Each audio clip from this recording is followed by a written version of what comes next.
December 19th, 1944, Verdun, France. Snow fell silently outside a crowded military headquarters as exhausted officers gathered around a map of Belgium. The situation was getting worse by the hour.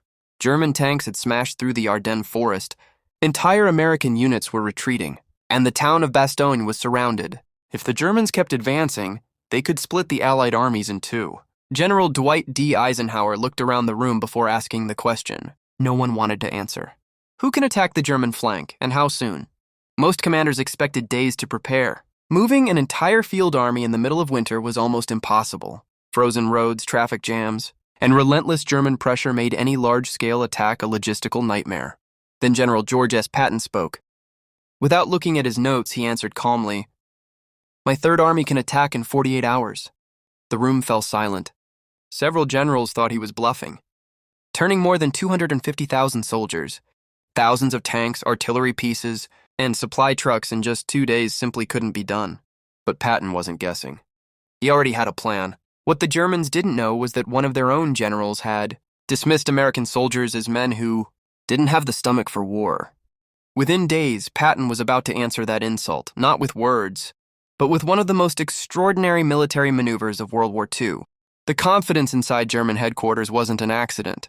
By late 1944, the Wehrmacht had spent more than 5 years fighting across Europe. Its officers had defeated Poland, crushed France, battled Britain from the air, and survived the brutal Eastern Front against the Soviet Union. Compared to those veterans, many German commanders saw the American army as inexperienced. Yes, the Americans had endless tanks, trucks, and airplanes, but they believed machines couldn't replace courage. One German general reportedly scoffed that Americans didn't have the stomach for war. In his mind, they were too comfortable, too dependent on supplies, and too inexperienced to withstand a long, brutal campaign. It was exactly the kind of arrogance Patton hoped his enemies would keep believing. Unlike many commanders, Patton never wanted a fair fight. He wanted speed, shock, relentless pressure. His philosophy was simple. Attack before the enemy has time to think. For months, he had ordered his staff to prepare emergency plans for every possible situation, even ones that seemed unlikely. Many officers thought it was unnecessary work. Patton disagreed. Now, as Hitler's surprise offensive tore through the Ardennes, those forgotten plans were about to become the Third Army's greatest advantage. While German generals celebrated what they thought was the beginning of an Allied collapse, Patton was already preparing to move. The moment Eisenhower approved the attack, Patton's headquarters came alive. Telephones rang nonstop. Couriers raced between command posts. Maps were spread across tables as officers began issuing orders that would change the course of the battle. The mission sounded almost impossible. The Third Army had been preparing to attack east into Germany. Now it had to pivot nearly 90 degrees and drive north toward Bastogne through snow-covered roads packed with refugees, retreating units, and supply convoys. More than 250,000 soldiers, thousands of vehicles, artillery batteries, fuel trucks, and engineers all had to change direction at the same time. One mistake could bring the entire operation to a standstill. But Patton had prepared for exactly this. Months earlier, he had forced his staff to create emergency contingency plans for every major scenario. Many officers had questioned why they were wasting time planning for battles that might never happen. Now those plans were pulled from filing cabinets and put into action. Military police cleared key intersections. Engineers checked bridges before the first tanks arrived. Mechanics worked through the freezing night repairing broken vehicles. Drivers pushed forward with almost no sleep, stopping only long enough to refuel before climbing back behind the wheel. From the air, if the clouds had cleared, the roads would have looked like endless rivers of olive-drab steel flowing north. German intelligence intercepted reports of American movement. Most officers dismissed them. "No army," one staff officer reportedly remarked, "can move that fast." It was the second time they underestimated Patton, and this mistake would cost them dearly. December 22nd, 1944, Bastogne, Belgium. Snow covered everything. The forests, roads, and foxholes had disappeared beneath a thick blanket of white. Temperatures dropped well below freezing, and inside the surrounded town of Bastogne, American soldiers were running dangerously low on food, ammunition, and medical supplies. The 101st Airborne Division had been encircled for days. German loudspeakers echoed through the frozen air, demanding their surrender. The message was simple. Your situation is hopeless. Surrender now and unnecessary bloodshed will be avoided. Brigadier General Anthony McAuliffe read the demand, looked at his officers, and smiled. His entire reply was just one word: nuts. The Germans were stunned. The Americans had refused, but defiance alone wouldn't save Bastogne.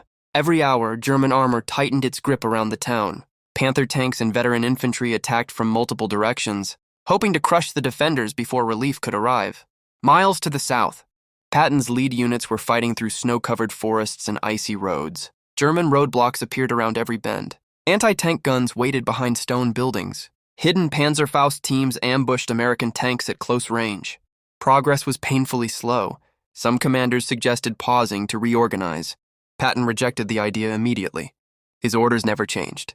Keep moving. He knew that every hour of delay meant more American lives lost inside Bastogne. The race had become more than a military operation. It was now a race against time. And the finish line was only one breakthrough away. December 26, 1944, south of Bastogne. Late afternoon. The sound came first.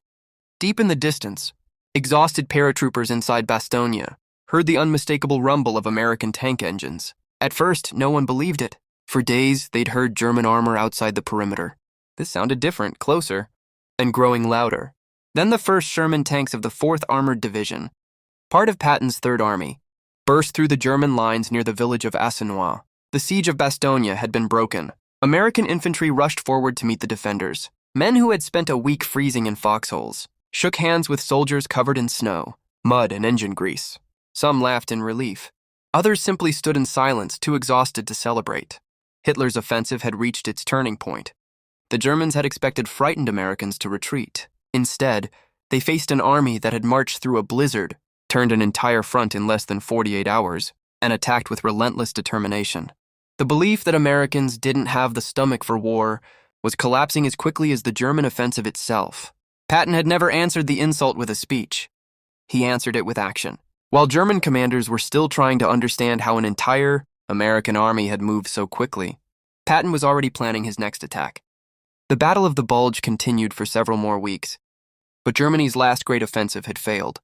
The attack that was supposed to split the Allied armies had instead drained the Wehrmacht of its remaining tanks, experienced soldiers, and precious fuel. From that moment on, Germany was fighting a war it could no longer win.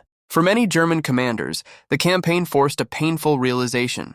The American army they had once dismissed was no longer inexperienced.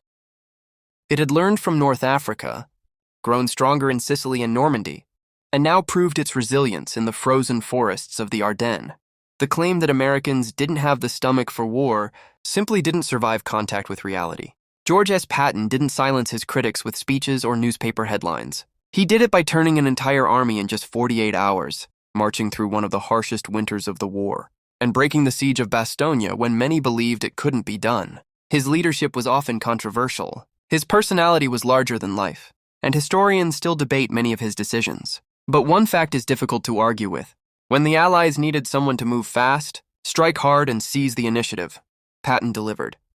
In the end, the German general's words became one of the greatest miscalculations of the war, because the Americans didn't just have the stomach to fight.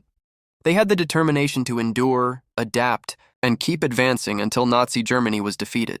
And George Patton made sure the world and his enemies never forgot it.